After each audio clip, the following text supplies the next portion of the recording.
کو حضور نے ایک موقع پہ بیان بھی فرمایا اور ارشاد کیا کہ ابنی ھذا سید، میرا یہ بیٹا سردار ہے، لعل اللہ ان یصلح بہ بین فئتین عظیمتین من المسلمین، اللہ جل شانہ اس کے ذریعے سے مسلمانوں کے دو عظیم گروہوں میں صلح کروائے گا۔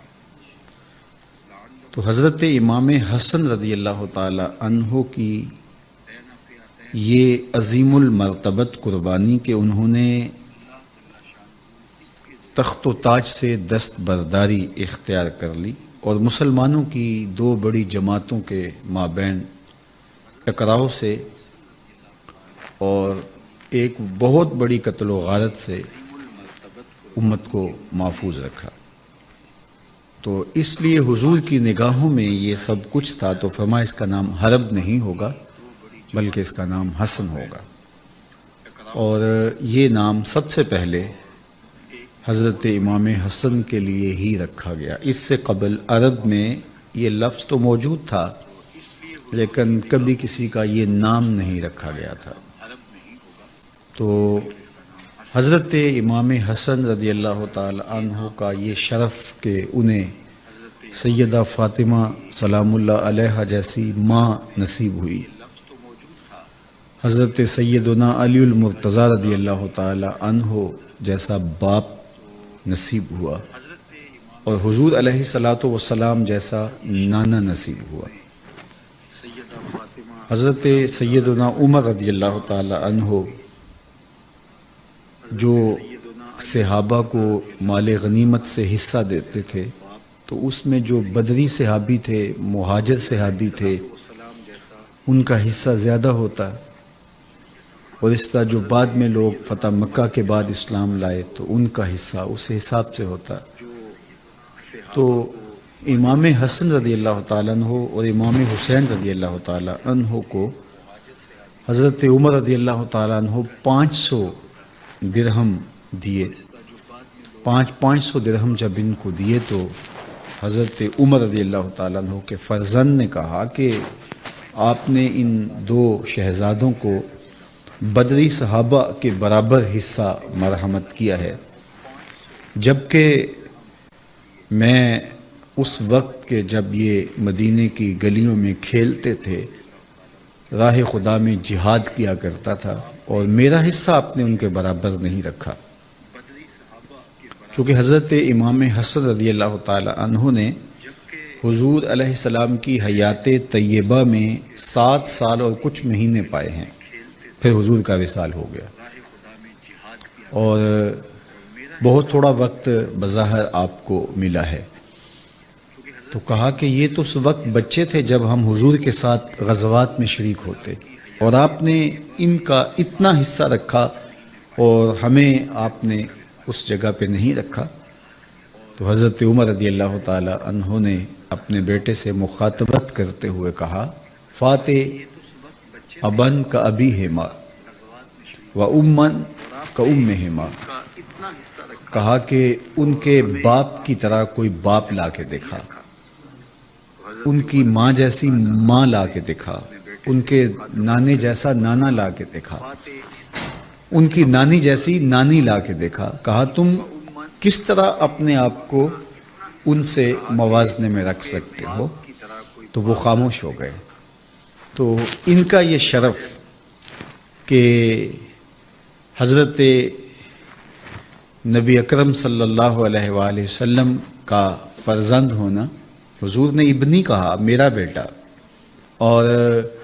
حضور نے خود تہنیک دی، جو گٹی دی جاتی ہے بچے کو جب امام حسن پیدا ہوئے، تو حضور نے خود تہنیک دی اپنے لعاب رحمت،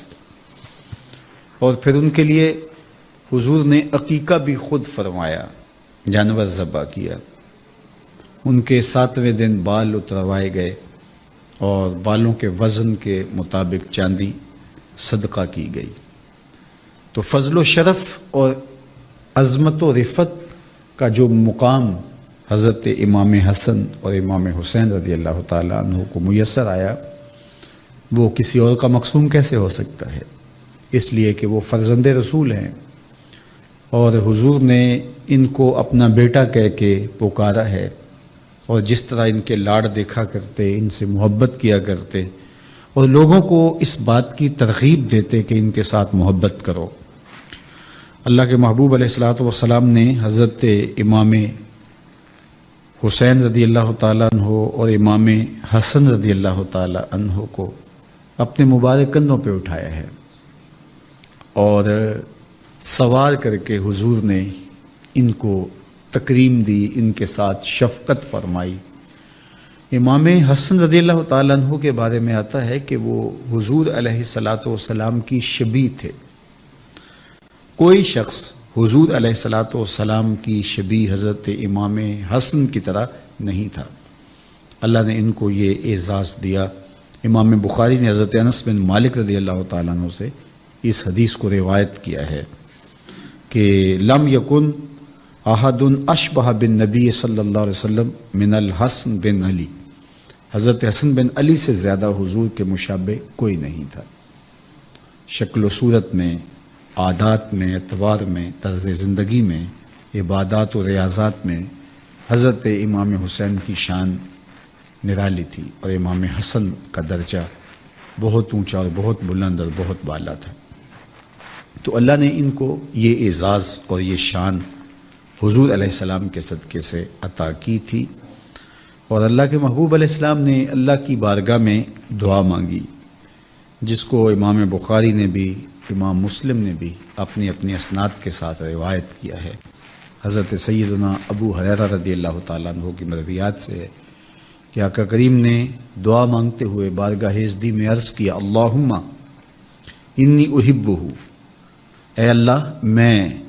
حسن بن علی سے محبت کرتا ہوں، فاحبہ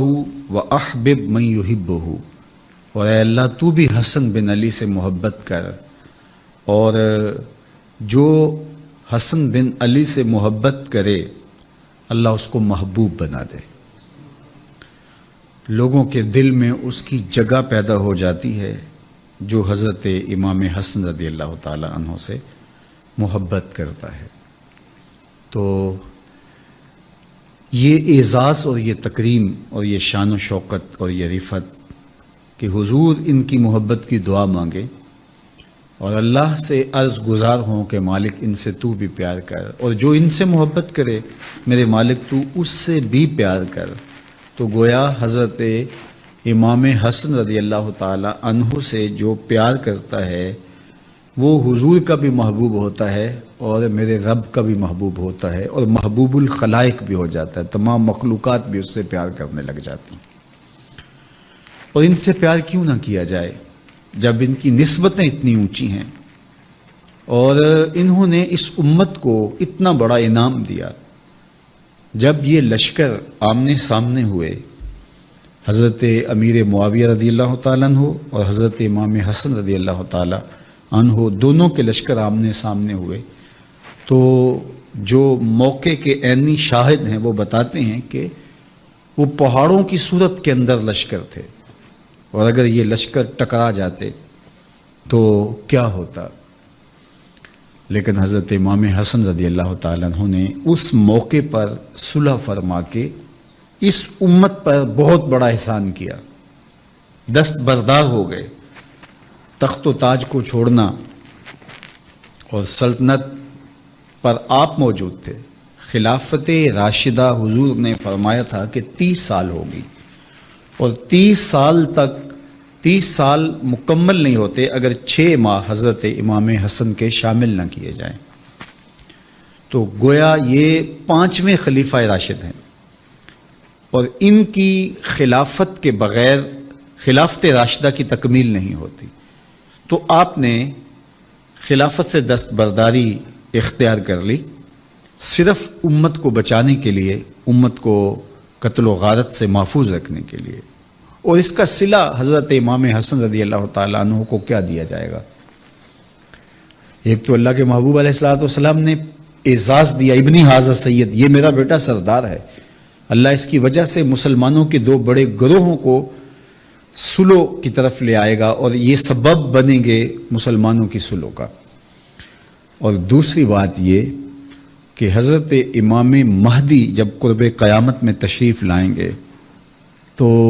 وہ حضرت امام حسن کی نسل سے ہوں گے،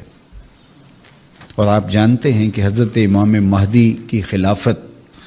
علی منہاج النبوہ ہوگی، اور وہ خلافت پوری دنیا پر ہوگی، پوری دنیا پر اسلام کا جھنڈا لہرائے گا، اور اللہ ان کے ذریعے سے ایسا پائیدار امن قائم کرے گا کہ گھاٹ کے اوپر بھیڑیا پانی پی رہا ہوگا تو بھیڑ بھی آ کر ساتھ پانی پینے لگ جائے گی، اس کو فکر نہیں ہوگا کہ یہ بھیڑیا مجھے چیر پھاڑ کے کھا سکتا ہے، اسے یہ پتہ ہوگا کہ مسلمانوں کا امیر امام مہدی موجود ہے۔ ایسا پائیدار امن موجود ہوگا، اسلام کی خوشبو گلی گلی پھیل جائے گی، اور کائنات میں ایک بھی گھر ایسا نہیں ہوگا جس گھر کی چھت پہ میرے حضور کے نام کا جھنڈا نہیں ہوگا۔ اسلام کا پھیلاؤ، اور یہ تخت و تاج چھوڑا تھا حضرت امام حسن رضی اللہ تعالیٰ عنہ نے، اور پھر اللہ امام حسن کی اولاد سے امام مہدی کو یہ اعزاز دے گا کہ پوری دنیا کے اوپر حکومت حضرت امام حسن کے بیٹے کی ہوگی۔ قربانی دینے والوں کی قربانیاں ضائع نہیں ہوتی، ان کی قربانیاں رائیگاں نہیں جاتی، اللہ ان کا صلہ جمع کر لیتا ہے، یا ان کو دنیا میں دیتا ہے یا آخرت میں دیتا ہے، اور کئیوں کو دنیا میں بھی عطا کرتا ہے اور آخرت میں بھی عطا کرتا ہے۔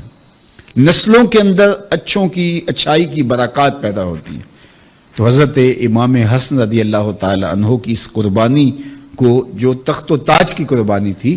اس کا صلہ یہ کہ آپ کے فرزند پوری دنیا کے تخت کے مالک ہوں گے، اور خلافت کی وہ صورت کہ پوری دنیا کے اندر ایسا پائیدار امن قائم ہوگا کہ دیکھنے والا ہوگا۔ تو یہ حضرت امام حسن رضی اللہ تعالی عنہ کی شان ہے، یہ آپ کا مرتبہ ہے اور آپ کو دیا گیا مقام ہے۔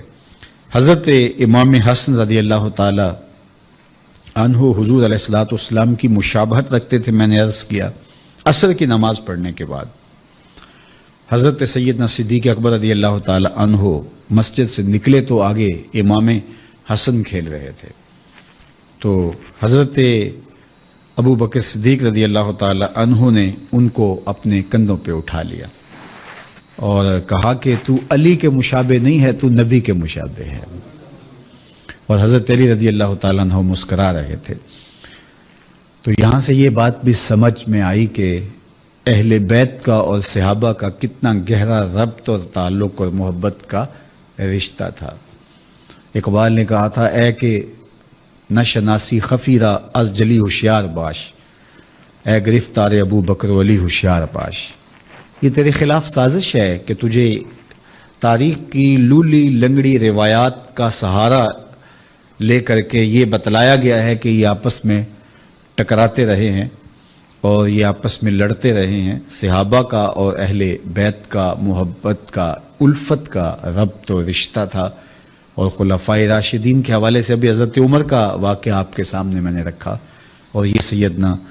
ابو بکر صدیق رضی اللہ تعالی عنہ کی دل آویز کہانی ہے کہ امام حسن کو کندھوں پہ اٹھایا۔ ایک تو حضور کی سنت ادا ہو گئی، حضرت حسن کو حضور نے بھی اپنے کندھوں پہ اٹھایا تھا، تو آج خلیفۃ الرسول بھی اپنے کندھوں پہ اٹھا رہے ہیں، اور کہا تو علی کے مشابہ نہیں ہے، تو میرے نبی کے مشابہ ہے۔ اللہ اکبر۔ تو حضرت امام حسن رضی اللہ تعالی عنہ جلیل القدر، صاحب عظمت اور صاحب کرامت، سخی، متورع اور انتہائی عبادت گزار تھے۔ نماز فجر کے وقت آتے تو اشراق تک مصلی پہ ہی لمحات زندگی گزرتے، اور اشراق کے بعد گھر تشریف لے جاتے، اور صدقہ و خیرات یہ تھا کہ جو کچھ ہوتا وہ راہ خدا میں بانٹ دیتے۔ ایک دن مسجد میں ایک شخص دعا مانگ رہا تھا، اور دعا مانگتے ہوئے وہ یہ کہہ رہا تھا، اے اللہ مجھے 4000 درہم عطا کر دے۔ تو حضرت امام حسن نے اس کو یوں دعا مانگتے سن لیا اور گھر گئے، اور 4000 درہم اس کے گھر پہنچا دیے کہ تو جو اللہ سے مانگ رہا تھا وہ اللہ نے تیری دعا قبول کی اور میرے ذریعے سے وہ تجھے عطا کر دیا۔ ایک دن حضرت علی المرتضیٰ رضی اللہ تعالیٰ عنہ نے فرمایا کہ میرے فرزند امام حسن رضی اللہ تعالیٰ عنہ نے کچھ مال جمع کیا ہے، اور وہ مال اس مقصد کے لیے جمع کیا ہے کہ وہ لوگوں میں بانٹ دیں، تو کوئی ان سے لینا چاہے تو وہ اسی لیے مال جمع کر کے بیٹھے ہیں۔ تو بہت سارے لوگ آ گئے، تو حضرت امام حسن نے کہا کہ یہ مال میں نے فقراء کے لیے اور مساکین کے لیے جمع کیا ہے۔ تو آدھے لوگ جو ہیں وہ کھڑے ہو گئے کہ ہم اس زمرے میں آتے ہیں، لہٰذا ہمیں دیا جائے۔ تو آپ نے وہ سارا مال ان میں تقسیم کر دیا۔ بلا کے فصیح تھے، اور اللہ جل شانہ نے ان کو فصاحت و بلاغت کا جو نور عطا کیا تھا، شیر مادر کا اثر تھا، اور خون علی کی تاثیر تھی، اور حضور علیہ السلام نے ان کے منہ میں اپنی زبان ڈالی اور اپنا لعاب ڈال کر کے ان کو تحنیک دی، اور آغوش نبوت میں پروان چڑھتے رہے، تو لہجے میں خوبصورتی کیوں نہیں آئے گی؟ لیکن خطبہ ارشاد نہیں کرتے تھے۔ تو حضرت علی المرتضیٰ رضی اللہ تعالیٰ عنہ نے ایک دن کہا کہ میری آرزو ہے کہ تم کچھ بیان کرو، خطبہ دو۔ یہ ہر باپ کی آرزو ہوتی ہے۔ تو کہا کہ مجھے حیا آتی ہے۔ تو آپ نے فرمایا ٹھیک ہے، تم بات کرو اور میں ایک طرف چلا جاتا ہوں۔ تو آپ ایسی جگہ پہ جا کے بیٹھ گئے جہاں حضرت امام حسن کو حضرت علی دکھائی نہیں دے رہے تھے، لیکن حضرت علی اپنے بیٹے کو دیکھ رہے تھے، اور انہوں نے اتنا بلیغ اور اتنا فصیح خطبہ ارشاد فرمایا کہ حضرت علی المرتضیٰ رضی اللہ تعالیٰ عنہ بہت خوش ہو گئے، اور آپ نے کہا کہ ذریۃ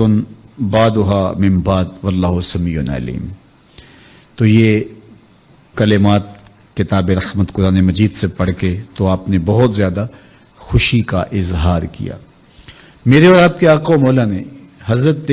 امام حسن اور امام حسین رضی اللہ تعالی عنہ کے لیے یہ جملے بھی ارشاد فرمائے تھے کہ حسن اور حسین جنتی جوانوں کے سردار ہیں۔ الحسن والحسین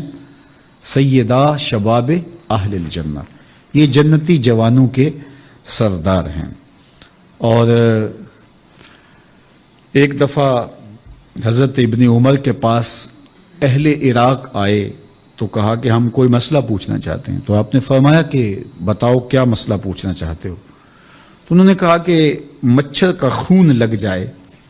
کسی کے لباس پہ تو کیا وہ پاک ہے یا لباس ناپاک ہو جائے گا؟ تو حضرت عبداللہ بن عمر رضی اللہ تعالی عنہ یہ بات سن کر کے سخت غصے میں آ گئے اور فرمانے لگے کہ تم مچھر کے خون کے بارے میں مجھ سے پوچھ رہے ہو اور تم نے رسول اللہ کے نواسے کا خون بہا دیا، رسول اللہ کے نواسے کو تم نے ذبح کر دیا، اور اس وقت تم مسئلے یاد نہیں تھے، اور اب تم مچھر کے خون کے بارے میں مجھ سے سوال پوچھ رہے ہو۔ اور ساتھ آپ نے جو لفظ ارشاد کیے وہ یہ تھے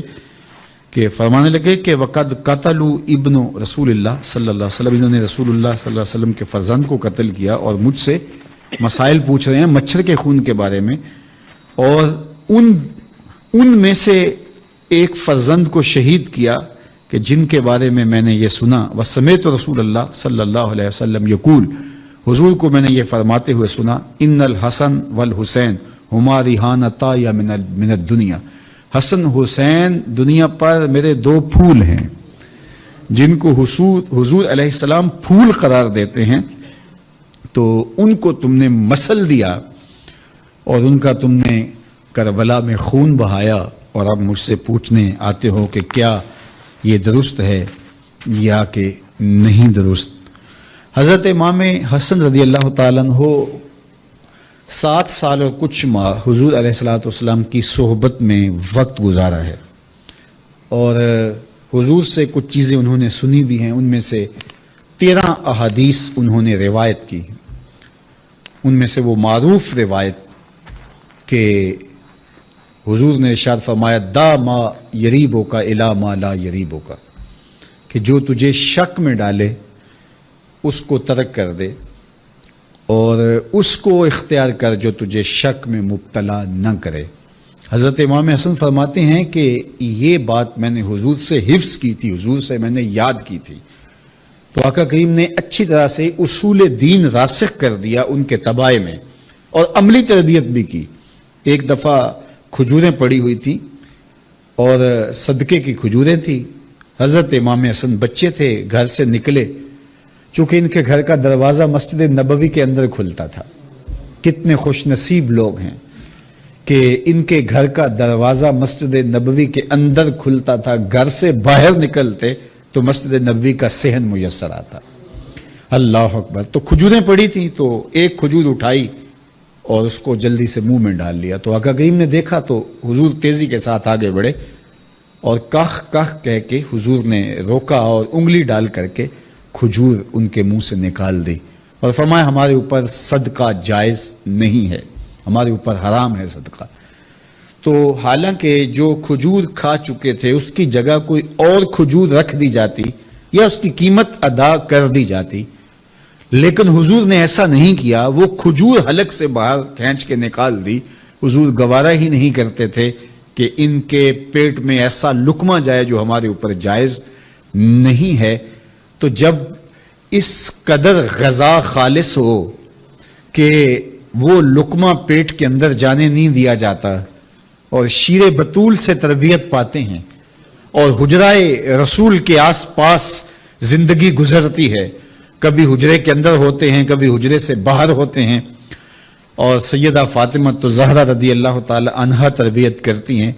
تو پھر حسن رضی اللہ تعالی عنہ اور حسین ابن علی کی صورت کے اندر ہی جو ہے وہ نہضت اور نشأت ہوگی اور زمانے کو وہ تحفہ دیں گے۔ حضرت امام حسن کے زمانے میں حالات ایسے تھے کہ صلح کرنا مناسب تھا تو انہوں نے صلح کر لی، اور حضرت امام حسین رضی اللہ تعالیٰ عنہ کے زمانے میں زمینی حقائق یہ تھے کہ اب ٹکرانا ضروری تھا ورنہ اسلام کی قدریں پامال ہو جاتی، تو وہ صرف اپنے 72 افراد کو لے کے میدان عمل میں آ گئے۔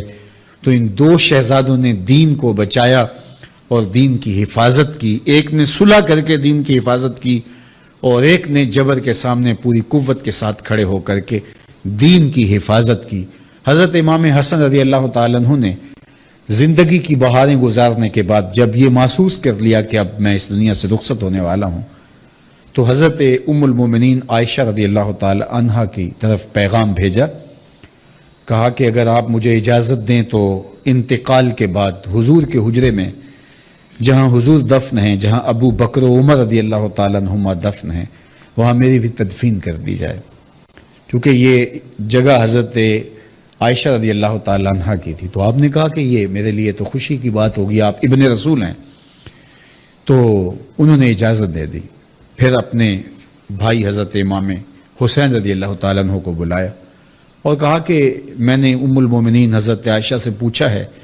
انہوں نے مجھے اجازت دے دی ہے، لیکن ہو سکتا ہے مروت کی وجہ سے انہوں نے کہہ دیا ہو، جب میرا انتقال ہو جائے تو تم نے دوبارہ ان سے یہ سوال کرنا ہے، اور اگر وہ میرے انتقال کے بعد بھی یہی جواب دیں تو مجھے حضور علیہ السلام کی قربت میں دفن کیا جائے، ورنہ جنت البقیع میں دفن کر دیا جائے، اور اگر وہ اجازت دیں تو مجھے اس کے باوجود بھی ڈر ہے کہ بنو امیہ کہیں مزاحم نہ ہو، تو کہا اگر ایسی صورتحال ہو تو پھر مجھے جنت البقیع میں ہی دفن کرنا۔ خیر امام حسن رضی اللہ تعالیٰ عنہ کا انتقال ہو گیا، وہ ایک دردناک کہانی، آپ کو زہر دیا گیا تھا جس سے آپ کا کلیجہ کٹ کٹ کے جو ہے وہ باہر آیا۔ جب آپ کی شہادت ہو گئی تو ام المومنین سیدہ عائشہ رضی اللہ تعالیٰ عنہ سے پوچھا گیا تو انہوں نے کہا کہ میں نے تو ان کی زندگی میں ہی ان کو کہہ دیا تھا، تو وہ ابن رسول ہیں، کوئی بات نہیں، یہ تو ان کا حق ہے۔ تو اب جب تیاری ہونے لگی تو مروان کھڑا ہو گیا، کہنے لگا کہ یہ میں نہیں ہونے دوں گا۔ تو حضرت امام حسین رضی اللہ تعالیٰ عنہ نے بھی تلوار کھینچ لی اور آپ کے اصحاب نے بھی تلواریں کھینچ لی، ادھر مروان بھی اپنے سپاہی لے کر کے آ گیا۔ جب دونوں فریقین آمنے سامنے ہوئے، قبل اس سے کہ کوئی ٹکراؤ ہوتا تو حضرت ابو ہریرہ رضی اللہ تعالیٰ عنہ تشریف لائے اور آپ نے فرمایا کہ حسین تمہیں تمہارے بھائی نے کیا وصیت کی تھی؟ تو انہوں نے کہا کہ انہوں نے یہ وصیت کی تھی کہ مجھے دفن کیا جائے جنت جو ہے وہ حضور علیہ السلام کی قربت میں، اور ام المومنین اگر اس کی اجازت دیں، تو انہوں نے تو اجازت دے دی ہے۔ تو تو کہا انہوں نے یہ نہیں کہا تھا کہ اگر بنو امیہ مزاحم ہوں تو پھر جنت البقیع میں تدفین کر دی جائے، تو انہوں نے پھر تلوار نیام میں ڈال لی، تو یہ لڑائی ہوتے ہوتے رہ گئی۔ بنو امیہ نے بہت تکلیف دی آل رسول کو، اور ان میں سے ایک موقع یہ بھی تھا جب امام حسین رضی اللہ تعالی عنہ کو شہید کرنے کے بعد تدفین کے لیے روکا گیا، تو امام حسن کو پھر جنت البقیع میں دفن کیا گیا، اور ان کا روضہ انور، ان کی قبر نور، مرجع خلائق، لوگوں کے لیے قبولیت دعا کا مرکز اور رحمتوں کا منبع و مصدر ہے۔ اللہ تعالیٰ ان کی قبر پہ کروڑوں رحمتوں کا نزول فرمائے، اور ہم سب کو ان کے نقوش پاک کی برکتیں عطا کرے۔ فرزند رسول اور پورے بطول سیدنا امام حسن رضی اللہ تعالیٰ عنہ کے درجے اور زیادہ بلند فرمائے، اور اللہ ہم سب کو ان کی عقیدت جو ہمارے دلوں، ہماری روحوں، ہمارے قلوب میں بسی ہوئی ہے، اس میں اور اضافہ اور برکتیں عطا فرمائے۔